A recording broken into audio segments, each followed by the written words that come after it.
Ivan? Yes, I'm on. Perfect. Take it away. Okay. Good morning, everyone. My name is Ivan. I am part of the U.S. Citizenship and Immigration Services. This morning, I want to thank you first for joining today's webinar. Jenna, I don't know if you want to share any opening remarks, how this webinar started, or if you want me to just jump in right into the webinar.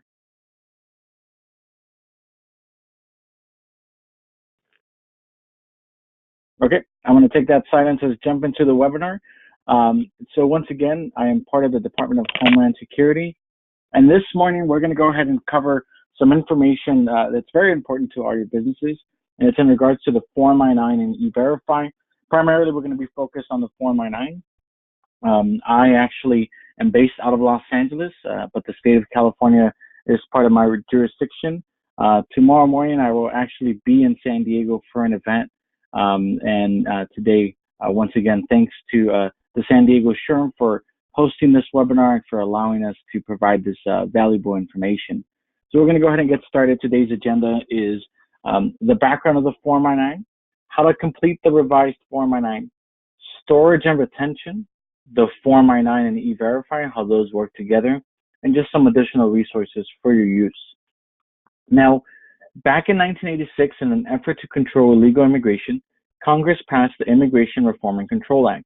What's really important about knowing about IRCA is that it forbids employers from knowingly hiring individuals who do not have work authorization in the U.S. So if you ever have an employee that is questioning you, why should they fill out the Form I-9? IRCA is the law. So this is a really good tool for you in the event that you have an employee that is asking you or telling you that they are not subject for the Form I-9 for whatever reason. But if they want to work in the U.S., they do have to fill out the Form I-9. And that's something that you should have on file for all your current employees hired after November 6, 1986, and we'll share a little bit more about that. Now, these are the individuals here that can legally work in the U.S., and these are citizens of the United States, and those can either be natural born or naturalized. Non-citizen nationals of the U.S., those are typically individuals that were born in American Samoa or the Islands of Swing. Lawful permanent residents, those are your green card holders. They can also legally work in the U.S. And aliens authorized to work, what I always tell employers is just because somebody has the authorization to come to the U.S., it doesn't necessarily mean that they have the authorization to work here. So that is something that you have to look into and make sure that you do have the proper documentation from that employee for them to work in the United States. So to comply with the employment eligibility verification provisions of the INA, an employer must verify the identity and employment authorization documents of any employee hired after November 6, 1986. Remember, November 6, 1986 is when IRCA was passed. So anybody hired after that, you must have a Form I-9 on file for them, for all your current employees. And anybody hired before that date, it's not very common, but anybody that was hired before that date, then they would not be subject to the Form I-9. You must complete and retain a Form I-9 for each of those employees. And if you look here right above the screen where it says INA, that's the Immigration Naturalization Act. So many times you'll also get questions, well, I'm not an immigrant, I was born here. Just remember that the Form I-9 is for everyone, it is the law. So therefore, everybody must fill out the Form I-9 if they are considered your employees.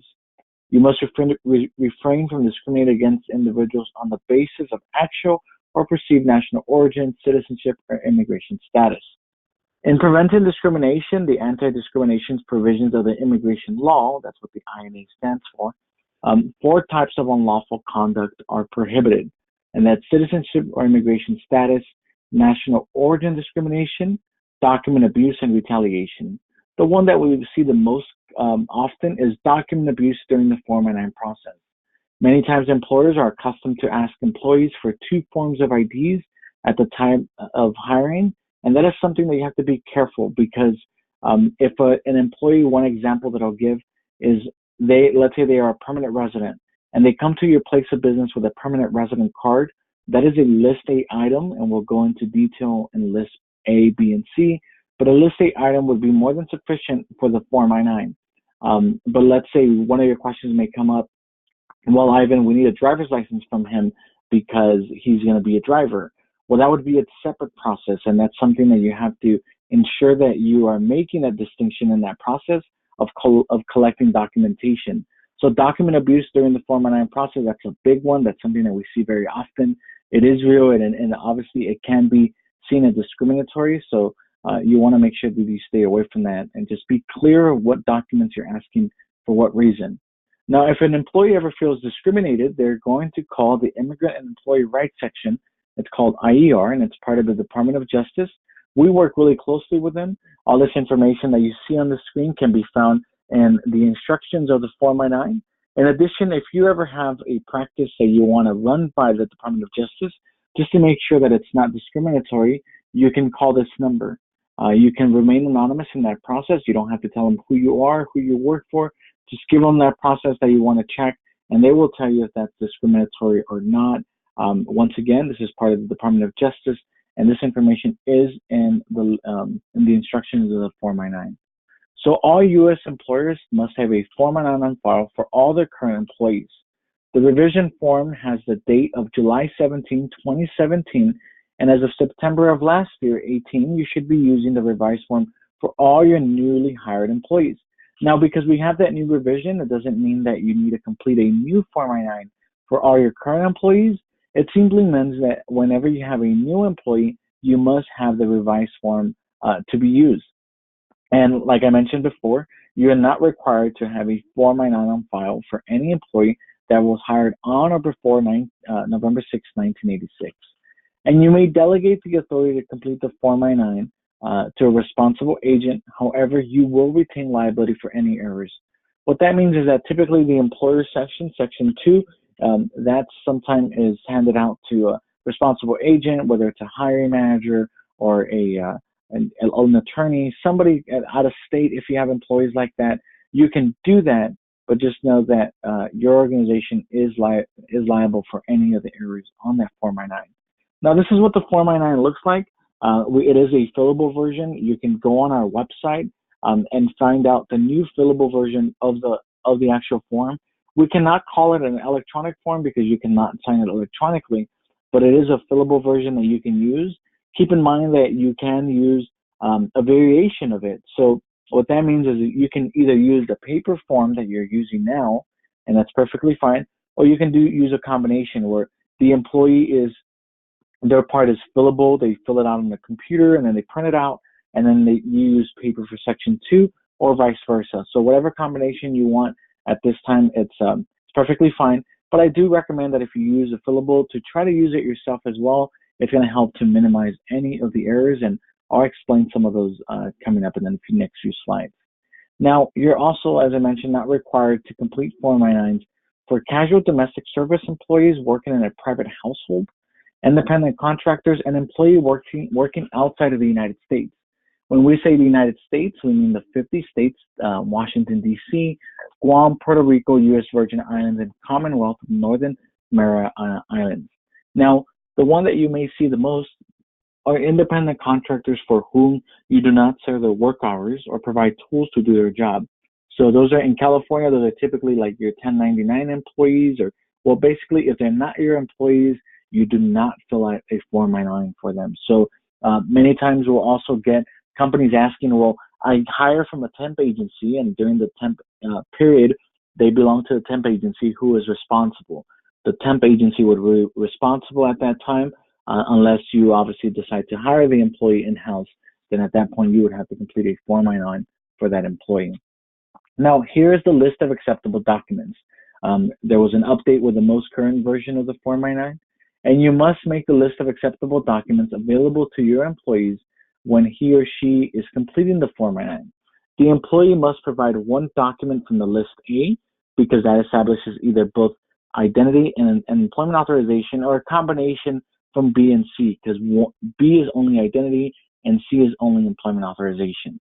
Now, you cannot force an employee to provide a specific document from the list of acceptable documents. So, for example, let's say I stated that I am a U.S. citizen, and I provide you a driver's license and a social security card with no restrictions. That would be B and C. You cannot force me to provide you a U.S. passport. So that's something that you have to keep in mind. Give the list of acceptable documents to the employees. if they need any help, you can explain to them what documents would be pertaining to their status, but you cannot coerce them to provide any specific documentation from the actual list of acceptable documents. Now, this is a section 1, which is the employee information. So very basic information: last name, first name, middle initial, other last names used. One of the biggest updates that we had is other last names used. In the past, it used to say other legal names used. Now we're only asking for other last names used, if any. In the address box, there was also a major change that you cannot see. In the address box, in the previous years, employees were not allowed to provide a PO box. That is something that they could do now. If they have a physical address, we actually prefer that physical address. But if they only have a PO box for whatever reason, that is something that is perfectly fine to use now in the Form I-9. The date of birth, it has that format. I get a lot of questions if that format should be followed. My recommendation is that format is there for a reason and follow it. During an inspection, it would be up to ICE if they would choose to provide any kind of penalties or fees for any of the type of discrepancies with the Form I-9. Here at USCIS, our goal is to help you and provide you information to be in compliance, and the actual auditing side of the house is actually conducted by ICE, which is Immigration Customs Enforcement. Now, for purposes of the Form I-9, something that a lot of folks do not know is that the Social Security number is not mandatory. So once again, Social Security number is not mandatory for the Form I-9 unless you are an E-Verify participant, and therefore the Social Security number would be mandated because you need the social to run the E-Verify case. Now, this section is to be completed by the employee, and it must be completed within 1 day of the employee's work for pay. Now, here is the address box for the email address and the telephone number. Now, these sections here are always optional, and if the employee chooses to skip this field, we always recommend that they put N/A. As a matter of fact, for any field that they choose to leave blank, N/A would be an appropriate entry. It's very important that employees write that information so that no areas are left to be written by somebody else or just blank. Now, here we're passing over to the employee attestation. So this is where the employer will select what status they are in. If they are using the fillable version, just like the one here on the screen, the fillable version will only allow them to present documents pertaining to the status. So for example, the example that is demonstrated here on the screen is this person is a lawful permanent resident. Therefore, it guides them to provide information of a lawful permanent resident. If this person selected that they were a U.S. citizen and they present a green card, then obviously it would not allow them to present that because that's not a document that is pertaining to that status. The employee must select one of the following 4 categories and sign and date Section 1 of the Form I-9, and the employees must complete Section 1 no later than the first business day of an employment for pay. As I mentioned, just keep that in mind. You can also start the process before. So as long as the employee has accepted the job offer and they are willing to complete the Form I-9, there's nothing wrong with that.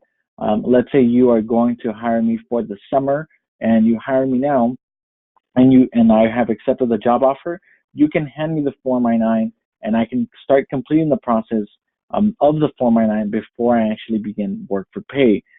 So just keep that in mind. It says no later than, but it doesn't mean that you can't do it before as long as the job offer has been accepted.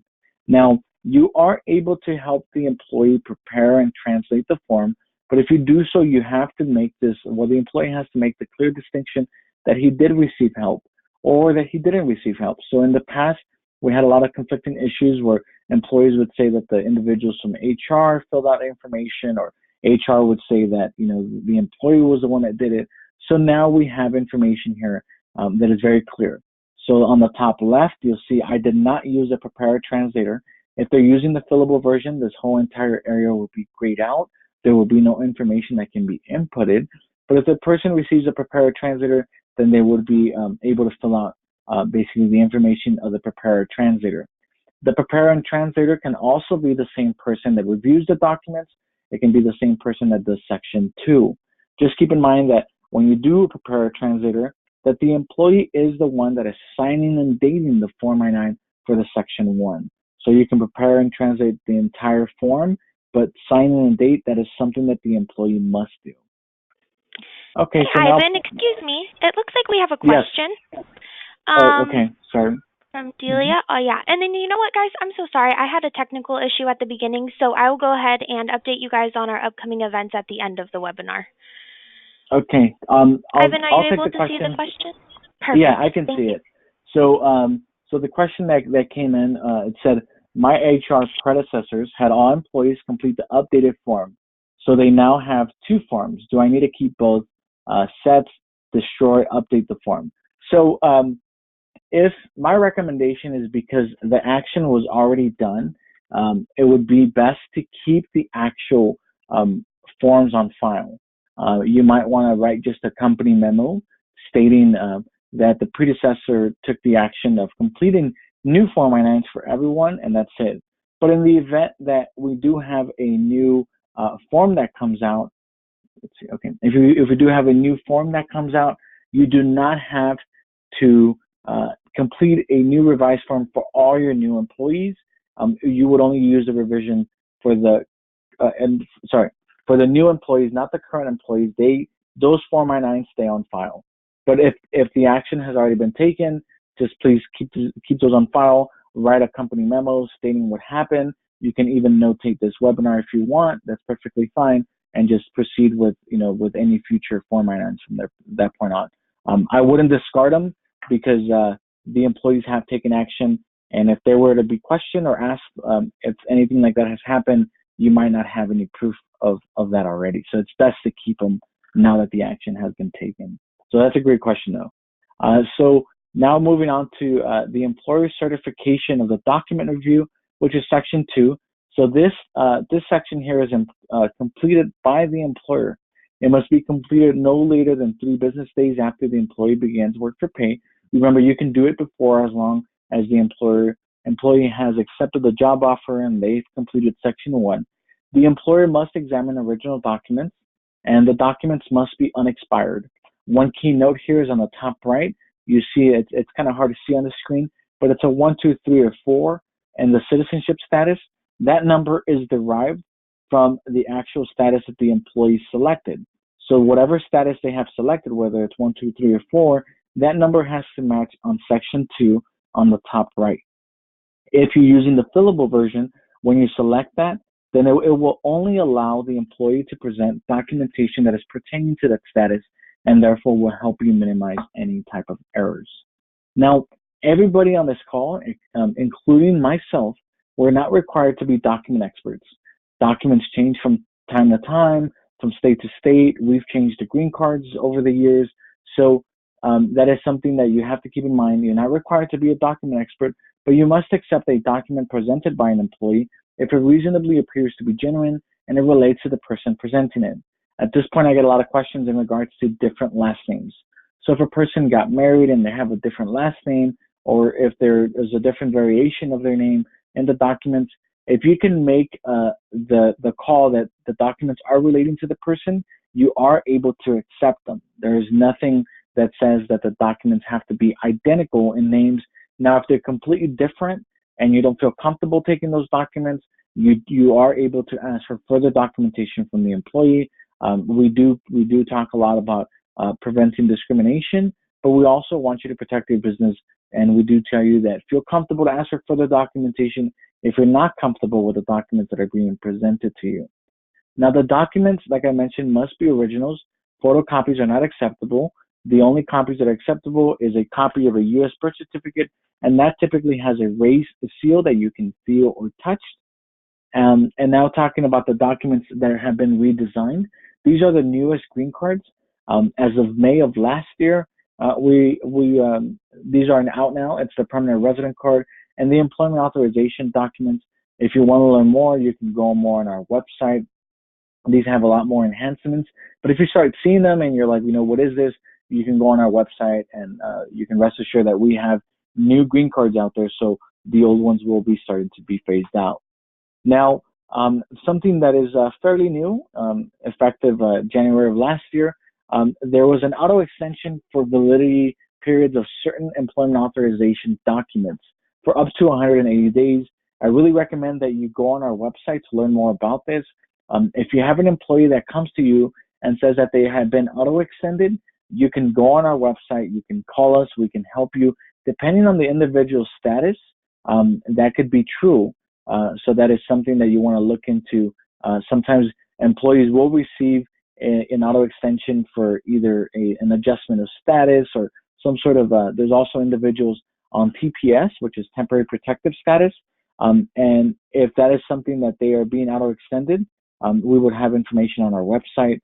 So really important to kind of check with us before you kind of discard that employee as, with a certain document, because it could be possibly true with the auto extension, and we can provide guidance more in detail in regards to that if it ever comes up at your place of business.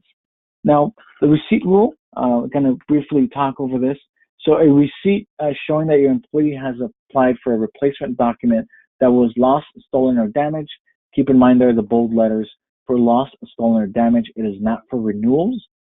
An employee must present a replacement document within 90 days of the date of hire, so they can present a receipt for any of the list items as long as it's one coming from the agency that they are saying that they lost the document from. So let's say it's from the DMV, then it has to be a receipt from the DMV for lost, stolen, or damaged. And you cannot accept a receipt if the employment is going to last less than 3 days. I get questions often, we accepted receipts and now the employee has left. What do we do? They left after the first day. Well, if you knew that the employment was going to last more than 3 business days, then that is something that is perfectly fine. But just make sure that you are not accepting receipts if you know that the employment is going to last less than 3 days. The arrival and departure portion of the Form I-984 with a temporary I-551 stamp, there's an example of this receipt up ahead in the next few slides. So I'm going to go over it at that point. In regards to the refugee admission stamp, the I-94, an employee must present an EAD card or a LISP document and an unrestricted social within 90 days of the date of hire. They typically do have an I-94 with a code that says RE, and that is for the refugee admission. If you have one of those scenarios, you can visit our website or contact us for further information. Now, copies of documents. There's a lot of employers that make copies of documents, and you may choose to make copies of documentation presented to you on Section 2. This is an option that you have. If you choose to photocopy documents, you must do so for all employees, regardless of actual or perceived national origin, immigration, or citizenship status. And so basically what that means is that today you decide that you're going to start making copies of documents for the Form I-9 from Section 2. You would start from this period going forward. You do not have to go back and make copies of previous employees of their documents, but you would do so going forward. And you may choose to stop making documents at some point or another. Just stay consistent. Make sure that it doesn't seem that you're trying to only make copies of certain employees or certain type of status employees. And yet you didn't just do it for a day or two where it could be considered discriminatory. So make sure that just stay consistent with your practices. So Section 3, it's the re-verification and rehire portion of the Form I-9. The biggest notes here is that you must and you may. So you must re-verify an employee using Section 3 if his or her temporary employment authorization has expired. The temporary employment authorization that has expired is typically the employment authorization card, but I will share some more examples in the next few slides. And you may also complete Section 3 if you rehire the employee within 3 years of the initial execution of the Form I-9. So if you rehire an employee within the initial 3 years, you are able to complete just Section 3. We do recommend that you complete a new Form I-9, but you are allowed to just complete Section 3 of the Form I-9. And you may update the biographical information of an employee. And what that means is if somebody got married, they changed their last name, or they became a citizen and they changed their status or their last names, and they want everything to reflect in the system for whatever reason, your payroll, their Form I-9, they can present that documentation, and you are able to update biographical information of the employee using Section 3. However, it is not a requirement, and you cannot require an employee to provide certain documentation because of a biographical information update, such as if they got married. and have new documentation. So here is one example. As I mentioned before, I wanted to show you the temporary I-551 stamp. On the top right, it says upon endorsement, it serves as a temporary I-551, evidencing permanent residency for up to 1 year from the date of the stamp. So this is on the right-hand side. That stamp would typically be in an unexpired foreign passport, stating that the person is a permanent resident. This is a List A item. However, they have to present something within that year. It can be another stamp, but typically these individuals will be receiving a green card in the mail, and then they would present that to you at that time. Now, you do not re-verify a U.S. passport or a passport card once it has been gone through the process during the hiring process that it was a valid document. Then you do not have to re-verify a U.S. passport card or a passport that is expired. The person continues to be a U.S. citizen, so there's no need to re-verify. Permanent resident cards, this is a big one that I come across time after time. You do not have to re-verify a permanent resident card. The permanent resident card continues to be a permanent resident after the card has expired, except the only time you would re-verify a permanent resident is with that temporary I-551 stamp. And List B documents do not have to be re-verified because they establish only identity. And as long as identity does not change, there's no need to re-verify. Now, I'm going to take over some questions here that have come up on the screen here. Just bear in mind, I'm going to take some time to kind of read these. If you do send in the questions, try to send them in, kind of broadly, so they're not specific to your place of business, and I'll try to answer them as best I can. So a question here that came up is if my company has several different entities, subsidiaries, would we need to photocopy documents for all entities if we decide to make copies? Now that's a great question. If the organization is doing business and they have different EINs for a place of business or different places of business, then you can make copies for just those EINs. So during the event of an audit, ICE could provide or present you with a notification of inspection for the employer identification number. So if you have several entities or several subsidiaries within that identification number, they could be subject to the Form I-9 inspection. That is completely up to ICE. I have seen both scenarios where they just ask for one specific subsidiary and some where they ask for the entire group if they are under a specific EIN. So that's something that is up to them. But if you do it for one EIN, one entity doing it in an EIN, do it for the rest, just to make sure that you are covered in that scenario. Another question that I got is, what if we rehire is less than 3 years? Do you still need to check the info again? So as I mentioned during the re-verification, you can do the Section 3. Let's see here, I'm going back on this screen. Section 3, you can complete it if you rehire an employee within 3 years of the original hire date. So only Section 3 you would complete and you can move forward, or you complete a new Form I-9. It's up to you. We do recommend a new Form I-9. So if some of those documents are expired, they would have to present unexpired documentation. So correcting the Form I-9. So if you discover a mistake on the Form I-9, you can either correct the Form I-9 or prepare a new one. If you choose to correct the Form I-9, you must line out the incorrect portions, enter the correct information, initial, and date. If we do a new Form I-9, retain the old form and also attach a short memo to both the new and the old form stating the reason for your action. So if you find that in the process that, of an internal audit that you do on your own, that, a Form I-9 has so many mistakes that you need to correct and make a new one, you would create a new Form I-9 and retain the old one.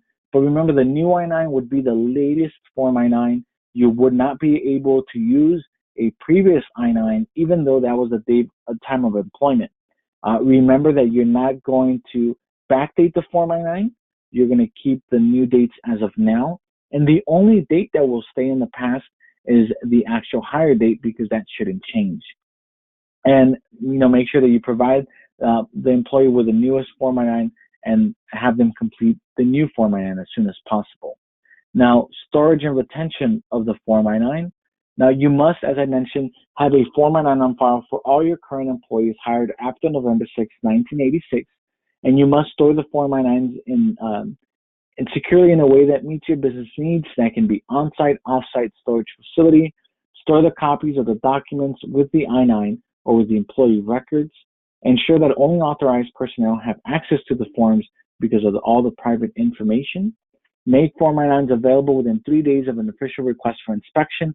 An official request for inspection can come either from ICE, the Immigration Customs Enforcement, the Department of Labor, DOL, or DOJ, Department of Justice.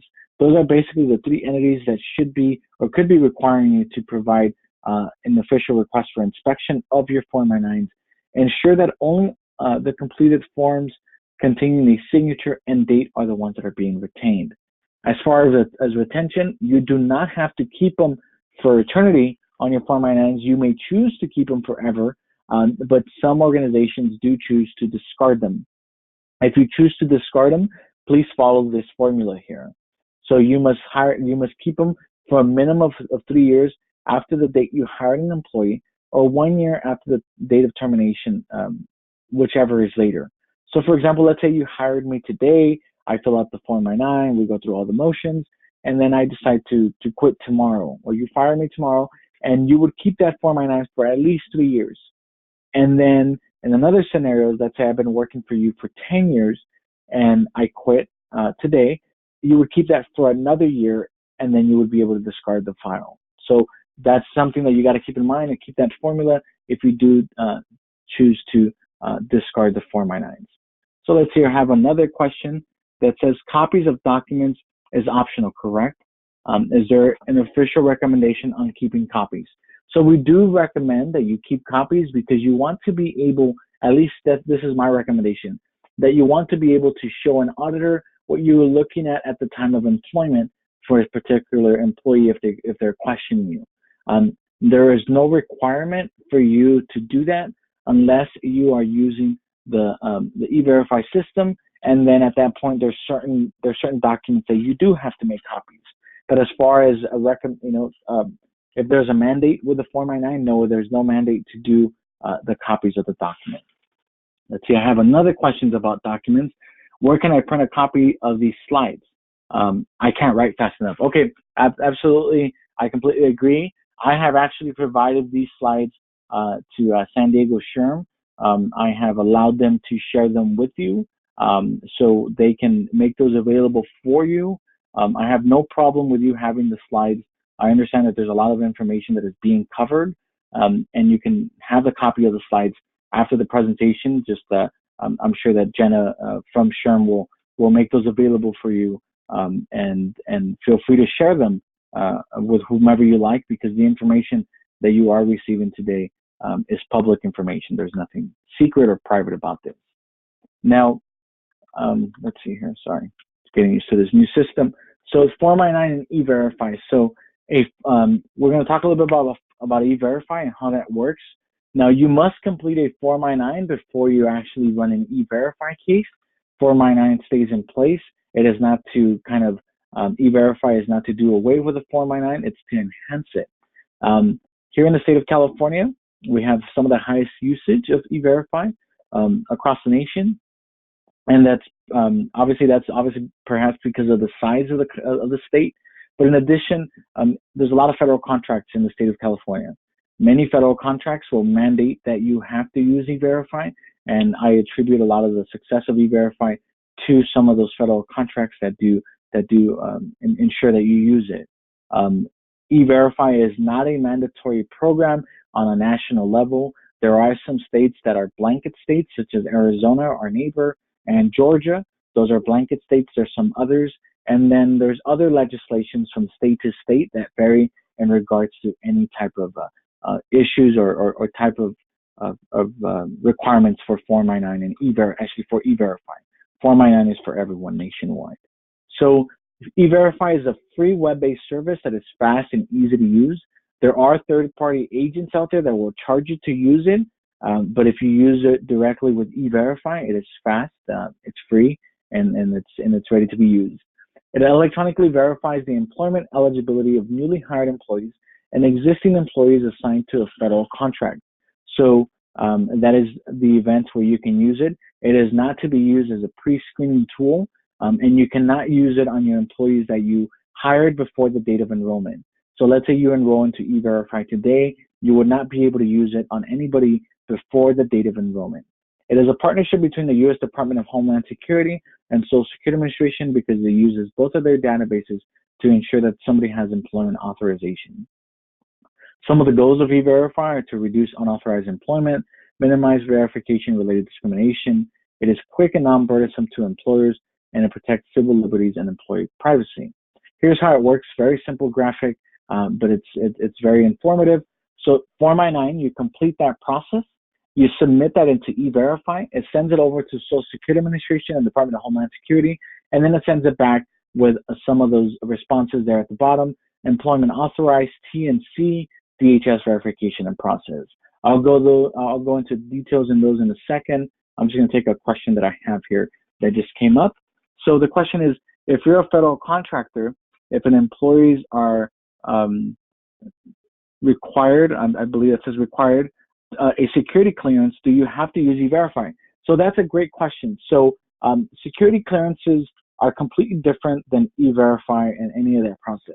If the federal contractor is requiring you to use E-Verify, it simply is requiring you to check employment authorization for that employee. A security clearance would go through a whole different process, and this is not part of it. So check with the federal contracting agency or with the actual federal contract to make sure that whether you're supposed to be using E-Verify or not, and they will be the ones that would tell you if you have to use it or not. If you do not have to use it, then you don't, but there are some federal contracts that do require that. So going back to the screen here, of how does E-Verify work? After you submit that information, this whole entire process of actually completing the Form I-9 and then submitting to E-Verify, from submitting to E-Verify and sending it over and getting the response, this is about a 5 to 10 second process. So it doesn't take long after you've completed all the information. And you receive employment authorization. That means that everything's good to go. This employee has employment authorization. All the database is checked, and this person has employment authorization, so it's good to go. The TNC, the one in yellow, it says that tentative non-confirmation. It means that there's a mismatch in the system. It does not mean that the person is illegal. It does not mean that the person does not have the authorization to work. It simply means that the person has a temporary a tentative non-confirmation, which is not able to confirm yet immediately, and there is a process for them to rectify that issue if required. A DHS verification and process, it simply means that the Department of Homeland Security needs more time to verify the information, and you receive a response within 24 hours, whether it becomes a TNC, a tentative non-confirmation, or employment authorized. Now, the results after the TNC. So after the TNC, an employee has 8 federal working days to start the process of rectifying that issue. Some of the most common TNCs are because of a name change, a status change. So for example, somebody becomes a U.S. citizen and they forget to tell the Social Security Administration that they are a U.S. citizen now, because USCIS, converts them to U.S. citizen. But at that point, they need to notify Social Security Administration. But if they fail to do that, they could receive a TNC. Now, there are other scenarios because of name changes or name variations. So they have 8 federal working days to start the process. So that's either going to be with Social Security Administration or the Department of Homeland Security. And at that point, they will either receive employment authorized, or they will get those in the yellow that say, basically the ones in the yellow, they need more time to review the case. And the 2 options there in red, if those come up, as an employer, you are able to terminate employment without any civil liabilities, as long as those options were the ones in red. DHS no-show means that the employees said they were going to call us. Either there is no record of them calling us or they never called us, and therefore they will get the DHS no-show. And the final non-confirmation states that basically the Department of Homeland Security found nothing in the databases that state that this person has employment authorization. Now, before you take any of this adverse action, I always recommend that you do contact us to make sure that you did everything correctly on your end before you decide to take any adverse action against an employee. Now, My E-Verify is also a new free web-based service for employees. Anybody over the age of 16 in the United States can use My E-Verify. It is to confirm your own work eligibility. You cannot ask an employee to complete My E-Verify and provide you the results. It's for own personal use, but it is something that is very useful for employees to use for their knowledge. Some of the additional resources that we have is our I-9 Central webpage. Our I-9 Central webpage is also available in Spanish. We have the M274, which is the handbook for employers. Time and time again, I recommend employers to download the M274. It's a PDF file from our website.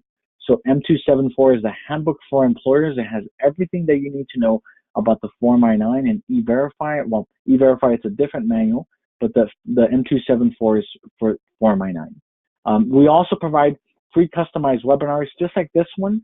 At no charge, we can provide a free customized webinar for your organization if you feel that that is something that you require and need.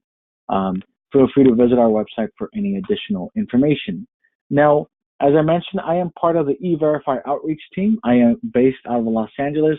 I do cover the state of California and the state of Alaska with any of these webinars, any of the contents. We also attend conferences for SHRM and other entities that we do reach out to employers to help you out with the Form I-9 and E-Verify process. Here are some of our customer telephone numbers.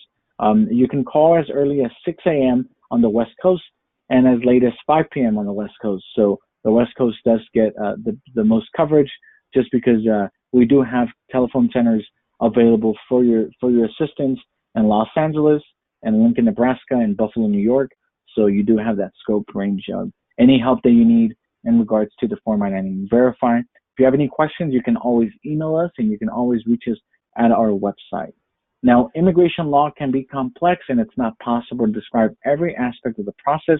This presentation provides basic information to help you become generally familiar with the rules and procedures. For more information, please visit our website. Once again, here is my email address. If you choose to email me, you can always reach out SHRM for any other information that you may need. I am part of Department of Homeland Security, USCIS. If there are any other questions now, I'd be more than happy to take them. And if you do have that chat box or the question area, please go ahead and send any questions. And Jenna, I'll open it up to you if you have any information to share with them, or if you yourself have any additional questions for me at this time. Hi there. Thank you so much, Ivan. I wanted to apologize earlier. I had some technical issues with my audio, but I would like to invite everybody to the San Diego SHRM upcoming events. On April 18th, we've got a membership mixer at Manpower's headquarters. It'll be a spring fiesta complete with street tacos and margaritas. It's a great opportunity to connect with fellow HR professionals in the San Diego County, and we already have over 50 people registered, so you don't want to miss out. There will also be a new member orientation if you'd like to learn about the various ways you can get involved with San Diego SHRM. It's also free for members and only $25 for non-members. Also on May 16th, we'll have our breakfast program, Top 10 Mistakes in Investigations in Real Time and at Litigation, presented by Patty Perez. We hope you're able to attend. I just want to thank you again, Ivan, for speaking to our group today. I hope you found the webinar to be helpful and informative, and recertification credits will be emailed out shortly. If you guys have any questions, please feel free to reach out to Ivan or us at San Diego SHRM. We're here as your resource. I wanted to thank you all again for participating in today's webinar, and have a great rest of your day.